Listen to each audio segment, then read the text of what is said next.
Hello everyone. This is the eighth video of the chapter recombinant DNA technology.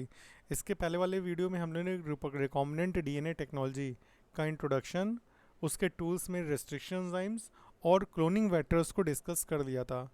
अब recombinant DNA के formation के बाद हम recombinant DNA को किन सेल में, किन जो होस्ट सेल हैं उनमें हम डीएनए को, रिकॉम्बिनेंट डीएनए को क्लोन कराते हैं, उनके बारे में आइए स्टडी करते हैं। तो आइए होस्ट सेल के बारे में बात करते हैं।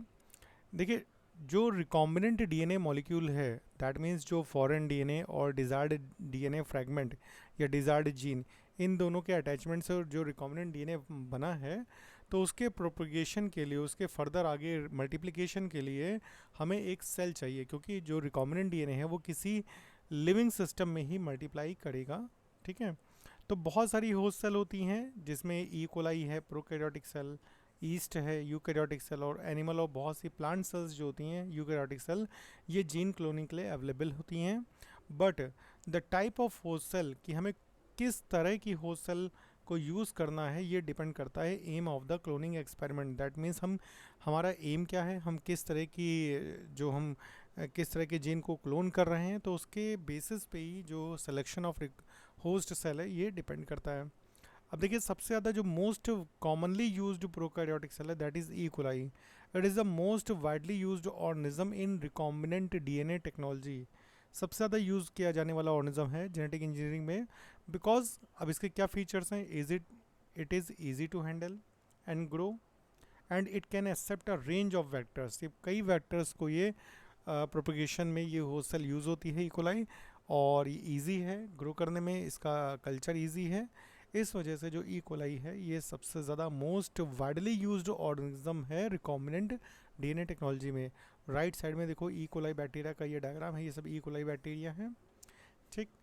अनदर मेजर एडवांटेज, जो दूसरा इसका मेन जो यूज़ है ई कोलाई का एज अ होस्ट सेल के लिए, इज़ दैट कि ये ऑप्टिमल कंडीशन में, नॉर्मल कंडीशन में इस सेल का जो डिवीजन होता है, मतलब जो इसके लिए फेवरेबल कंडीशन है, उसमें इसका डिवीजन जो होता है वो हर 20 मिनट्स में होता है। दैट मीन्स इसका रिप्रोडक्शन रेट बहुत फास्ट है, मल्टीप्लिकेशन रेट इस सेल का बहुत फास्ट है। तो जितना ज़्यादा तेज़ी से मल्टीप्लाई होस्ट सेल करेगी, उतनी ही ज़्यादा तेज़ी से जो हमारा रिकॉम्बिनेंट डीएनए मॉलिक्यूल है वो भी करेगा। तो इसका जो हाई रिप्रोडक्शन रेट है कि एवरी 20 मिनट्स ये ई कोलाई सेल डिवाइड करती है, making it is possible to clone a large amount of foreign DNA. तो बड़े बड़े अमाउंट में जो ज़्यादा फॉरेन डीएनए के, जो अगर हमें बहुत सी मल्टीपल कॉपीज चाहिए, तो बहुत with in a short period of time वो क्रिएट की जा सकती हैं। And if the appropriate signals are incorporate, अगर हम जो भी इसके साथ के जो नेसेसरी जीन्स हैं, एसेंशियल जीन्स हैं, या दूसरे जो सिग्नल्स हैं, जो मॉलिक्यूल्स हैं, अगर हम उनको भी ऐड करते हैं वेक्टर में, इन जीन्स को, तो हमें लार्ज अमाउंट में, बहुत ज़्यादा अमाउंट में रिकॉम्बिनेंट प्रोटीन्स भी डेवलप की जा सकती हैं with the help of E coli, जो कि थेरापेटिक्स में और दूसरे यूज़ में आती हैं। इसका एग्जांपल आपको याद होगा, जेनेटिकली इंजीनियर्ड इंसुलिन। जो इंसुलिन है, रिकॉम्बिनेंट इंसुलिन, उसका प्रोडक्शन भी ई कोलाई होस्ट सेल के थ्रू होता है। ठीक है। यूएसए की कंपनी है जीन, जो एली कंपनी है, उसने इंसुलिन के जीन को एक्सट्रैक्ट करके ह्यूमन सेल से, ह्यूमन पैंक्रियाटिक सेल से ई कोलाई बैक्टीरिया में इंट्रोड्यूस किया था, और वहाँ पे उसने जो जेनेटिकली इंजीनियर्ड इंसुलिन है उसका प्रोडक्शन किया था। तो ये वहाँ के है। अब देखिए, राइट साइड में ये आपका डायग्राम है ई कोलाई बैक्टीरिया का, जिसमें बाहर की तरफ कैप्सूल लेयर है। ठीक है। ये कैप्सूल, या अगर थोड़ी थिक है तो उसको, मगर तो वो कैप्सूल हो जाएगा, अगर थोड़ी सी थिन है तो वो स्लाइम लेयर कहलाती है। इसके जस्ट नीचे बैक्टीरिया की सेल वॉल होती है, उसके जस्ट नीचे बैक्टीरिया का जो है प्लाज्मा मेम्ब्रेन होती है प्रोकैरियोटिक सेल की। उसके अंदर साइटोप्लाज्म होता है। देन उसके अंदर एक extra chromosomal circular double stranded genetic material है, दैट इज़ अ प्लाज्मिड। ये प्लाज्मिड भी वेक्टर की तरह यूज़ होता है। फिर इस सेल में, यूकोलाई बैक्टीरिया में, प्रोकैरियोटिक फ्लैजिलम होगा, जिससे इसका मूवमेंट होगा। इसके अंदर फूड ग्रैन्यूल होंगे, राइबोसोम होंगे, पिलाई होंगे। पिलाई ये हेयर लाइक स्ट्रक्चर्स होते हैं जो इसके सरफेस पे होते हैं। एंड द क्रोमोजोम, जो उसका जेनेटिक मटेरियल है, न्यूक्लियोइड, वो होगा। तो ये ई कोलाई बैक्टीरिया का स्ट्रक्चर है। और ई कोलाई बैक्टीरिया जो है वो सबसे ज़्यादा most widely used host cell है, ऑर्गेनिज्म है इन द जेनेटिक इंजीनियरिंग और द रिकॉम्बिनेंट डीएनए टेक्नोलॉजी। देखिए, ई कोलाई तो एक बैक्टीरिया है, उसमें हम प्रोकैरियोटिक जो जीन है या प्रोकैरियोटिक प्रोटीन्स है, उनका एक्सप्रेशन के लिए वो बहुत ही ज़्यादा कहते हैं कि बेस्ट ऑप्शन है, बट यूकैरियोटिक प्रोटीन्स के एक्सप्रेशन के लिए हम जनरली यूकैरियोटिक सेल को प्रेफर करते हैं, बिकॉज फंक्शनली एक्टिव प्रोटीन्स के लिए उसकी proper folding, proper post translational modification, glycosylation और भी बहुत से मॉडिफिकेशन हैं जिसकी ज़रूरत पड़ती है, और उसके लिए वो मशीनरी यूकैरियोटिक सेल में ही मौजूद होती है, जो कि प्रोकैरियोटिक सेल में होना इसलिए यूकैरियोटिक प्रोटीन्स का पॉसिबल नहीं है। इसलिए जनरली जितनी यूकैरियोटिक प्रोटीन्स होती हैं उसके लिए हम यूकैरियोटिक सेल्स ही जो है प्रेफर करते हैं। इवन जो क्लोन्ड यूकैरियोटिक जीन्स हैं जिसमें इंट्रॉन्स होते हैं, ये भी इनकी भी प्रोसेसिंग नहीं हो पाती ई कोलाई में, क्योंकि आपको पता है कि जो ई कोलाई का जेनेटिक मटेरियल है उसमें पोस्ट ट्रांसक्रिप्शनल मॉडिफिकेशन नहीं होता है, डायरेक्ट एमआरएनए फॉर्म होता है, जबकि यूकैरियोटिक सेल में पहले एचएनआरएनए फॉर्म होता है डीएनए से, देन उसके बाद उसकी प्रोसेसिंग के बाद वो एमआरएनए में कन्वर्ट होता है। तो अगर पोस्ट ट्रांसक्रिप्शनल मॉडिफिकेशन के लिए, आरएनए प्रोसेसिंग के लिए अगर नेसेसरी जो मशीनरी है वो अगर नहीं है, तो जो प्रोकैरियोटिक सेल हैं वो यूकैरियोटिक जीन्स को ट्रांसक्रिप्ट या ट्रांसलेट, दैट मीन्स उनके एक्सप्रेशन में पार्ट नहीं ले सकती हैं। So thereby necessitating the use of only eukaryotic cell, इसीलिए हमें यूकैरियोटिक प्रोटीन्स के एक्सप्रेशन के लिए, यूकैरियोटिक जीन्स के एक्सप्रेशन के लिए हमें यूकैरियोटिक होस्ट सेल ही की ज़रूरत पड़ती है। अब जैसे यूकैरियोटिक सेल में ईस्ट सेल, ईस्ट जो यूनिसेलुलर फंजाई है, ये सेल सबसे ज़्यादा यूज़ की जाती है for the functional expression of eukaryotic jeans.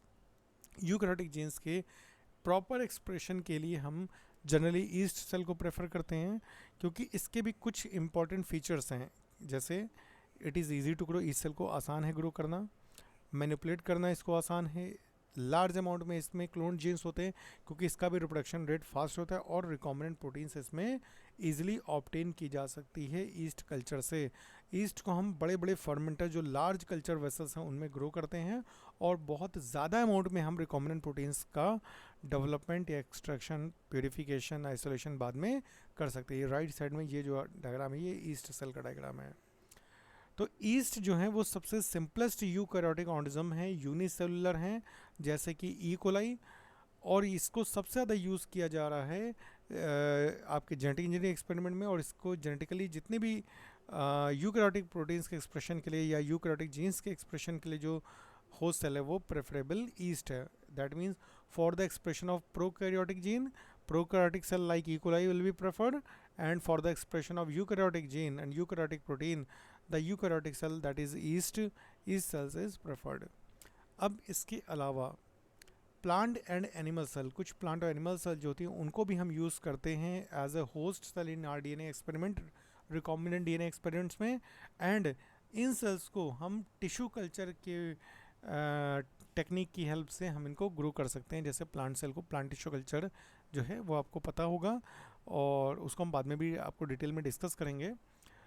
It can be induced and manipulated to form whole organism, because आपको पता है कि जो प्लांट होता है, प्लांट की जो सेल होती हैं वो टोटीपोटेंट होती हैं, that means each cell of the plant have the tendency to grow into a whole plant. तो जो सेल की ये प्रॉपर्टी है, तो हम इसलिए प्लांट सेल को ईजिली उनको मॉडिफाई करके उनको कल्चर कर सकते हैं, और एक सिंगल सेल से पूरा कंप्लीट एक होल प्लांट जो है डेवलप कर सकते हैं। ये टेक्निक यूज़ होती है for the creation of transgenic animals and plants. Transgenic animals से प्लांट्स क्रिएट करने में ये यूज़ होता है। दैट मीन्स हम होस्ट सेल में मेनली अगर इन केस प्रोकैरियोटिक एक्सप्रेशन है जीन का या प्रोकैरियोटिक प्रोटीन है, तो उसके लिए हम ई कोलाई सेल को प्रेफर करते हैं, and for the expression of eukaryotic gene and eukaryotic protein we prefer the yeast. ठीक है, ईस्ट सेल को प्रेफर करते हैं। क्यों है उसके लिए दोनों के फीचर्स आपने देख लिए हैं। इसके बाद आइए हम लोग देखते हैं the making R DNA. Exactly जो रिकॉम्बिनेंट डीएनए का जो फॉर्मेशन है वो कैसे होता है, इसको हम लोग पहले भी जनरली देख चुके हैं, तो हम एक बार फिर से देख लेते हैं। देखो फर्स्ट स्टेप क्या है रिकॉम्बिनेंट डीएनए मॉलिक्यूल के फॉर्मेशन के लिए, is to isolate the vector and the fragment containing the gene to be cloned. आपको दो चीज़ें ज़रूरी हैं, एक तो आपको वेक्टर डीएनए देखना है, और एक आपको उस डीएनए फ्रेगमेंट को देखना है जिसमें वो जीन आपके पास हो जिसको आपको क्लोन करना है, मतलब डिजायर्ड जीन हो। तो जो वेक्टर है और जो टारगेट डीएनए फ्रेगमेंट है, इन दोनों को हम सेपरेटली अलग अलग डाइजेस्ट करते हैं with the same restriction enzyme. आपको पता है कि हम लोग सेम रेस्ट्रिक्शन एंजाइम क्यों ले रहे हैं, क्योंकि दोनों से जो बनने वाले एंड्स हैं, जब दोनों को हम कट करेंगे, अगर सेम रेस्ट्रिक्शन एंजाइम से कट करेंगे तो उनसे बनने वाले जो एंड्स होंगे वो स्टिकी होंगे और एक दूसरे के कंप्लीमेंट्री होंगे, जिससे जो हमारा डिजायर्ड जीन है वो ईजिली इनकॉर्पोरेट हो जाएगा, अटैच हो जाएगा फ्रॉम द वेक्टर डीएनए। तो दैट मीन्स अगर हम सेम रेस्ट्रिक्शन एंजाइम से कट करते हैं जैसे ई कोलाई से, तो स्टिकी एंड्स बनेंगे। वेक्टर को हम ट्रीट करेंगे बाय अल्कलाइन फॉस्फेटेज एंजाइम से, जिससे कि जो वेक्टर है वो दोबारा सेल्फ लाइगेट ना कर पाए। ठीक है, सेल्फ लाइगेट मतलब उसके एंड्स जो कट हुए हैं वो दोबारा से सेल्फ लाइगेट करके फिर से बाइंड ना हो जाए, क्लोज ना हो जाए। तो जो कट वेक्टर होता है और जो डीएनए फ्रैगमेंट है उसको हम एक सुटेबल रेशियो में मिक्स करते हैं, फिर उसके बाद वो लाइगेट हो जाएगा, लाइगेशन करते हैं एंजाइम डीएनए लाइगेज की हेल्प से। डीएनए लाइगेज क्या करेगा, जो आपका डिजायर्ड जीन है और जो आप वेक्टर डीएनए है इन दोनों को अटैच कर देगा और इससे रिकॉम्बिनेंट वेक्टर क्रिएट हो जाएगा, जिसमें आपका इंसर्ट है। इंसर्ट मतलब जो आपका डिजायर्ड जीन है। देखिए यहाँ पे राइट साइड में डायग्राम है, ये आपका एक कंप्लीट डीएनए मॉलिक्यूल है, फॉरेन डीएनए है, और ये ई कोलाई है आपका, सॉरी वेक्टर है, प्लाज्मिड वेक्टर ई कोलाई का। अब ये जो वेक्टर है इन दोनों को हम सेम रेस्ट्रिक्शन एंजाइम से डाइजेस्ट करेंगे। ये आपका बन गया जो डिजायर्ड जीन है, ये कट हो गया, इसको भी आपने इको R1 से रेस्ट्रिक्शन एंजाइम से कट किया, और प्लाज्मिड वेक्टर को भी आपने रेस्ट्रिक्शन एंजाइम से कट किया। तो यहाँ पे ये एंड्स स्टिकी एंड्स फॉर्म हो गए, यहाँ पे भी जो ये एंड्स हैं ये स्टिकी हैं, ये दोनों क्या है। अब वेक्टर डीएनए को हम एल्कलाइन फॉस्फेटेज से ट्रीट करेंगे, जिससे जो ये स्टिकी एंड्स फॉर्म हुए ये वापस आपस में ही ना जुड़ जाएं। तो अब हम क्या करेंगे, ये आपका फॉरेन डीएनए और ये आपका प्लाज्मिड डीएनए, इन दोनों को एक दूसरे से लाइगेट कर देंगे with the help of enzyme DNA ligase. क्या होगा, ये जो आपका इंसर्ट है, ये जो आपका जीन है, ये डीएनए में यहाँ पे अटैच हो जाएगा एज अ इंसर्ट। ये जो ये है यहाँ पे अटैच हो जाएगा, क्योंकि दोनों को सेम रेस्ट्रिक्शन से कट किया गया था, तो उनके जो बनने वाले स्टिकी एंड्स हैं वो एक दूसरे के कंप्लीमेंट्री होते हैं। तो ईजिली ये आपका जो डिजायर्ड जीन है ये आपके प्लाज्मिड वेक्टर के साथ अटैच हो जाएगा, और अब आपका वेक्टर जो है वो रिकॉम्बिनेंट वेक्टर प्लाज्मिड बन जाएगा। तो ये है मेकिंग आरडीएनए का प्रोसेस। दूसरे हम फिगर से भी समझ लेते हैं। ये आपका डोनर डीएनए है, ये आपका वेक्टर डीएनए है। वेक्टर और डोनर डीएनए को हम सेम रेस्ट्रिक्शन एंजाइम से कट करेंगे, इससे एंड्स फॉर्म होंगे और देखिए इससे भी एंड्स फॉर्म होंगे। इसके जो एंड्स हैं उसमें वो भी T T A T T है, और इससे जो एंड्स फॉर्म हो रहे हैं वो भी टी टी ए और ए टी टी है। ये फ्री बेस पेयर्स हैं। तो दैट मीन्स इन दोनों से बनने वाले जो एंड्स हैं वो स्टिकी एंड्स हैं। इन दोनों over hanging stretches, that means over hanging का मतलब है ये जो सिंगल जो फ्री न्यूक्लियोटाइड्स हैं ये एक दूसरे के जब सामने आएंगे वेक्टर डीएनए के और डिजायर्ड डीएनए के, तो ये डीएनए लाइगेज की हेल्प से आपस में ऐड हो जाएंगे और सील हो जाएंगे। दैट मीन देखो ये आप तीनों जो वेक्टर हैं, इन तीनों वेक्टर में ये तीनों डिजायर्ड जीन जो है वो ऐड हो गए, ये तीनों बन गए रिकॉम्बिनेंट वेक्टर। अब इन रिकॉम्बिनेंट डीएनए मॉलिक्यूल को हम इंसर्ट करेंगे बैक्टीरियल सेल में, इसे बोलते हैं ट्रांसफेक्शन या ट्रांसफॉर्मेशन की प्रोसेस होती है।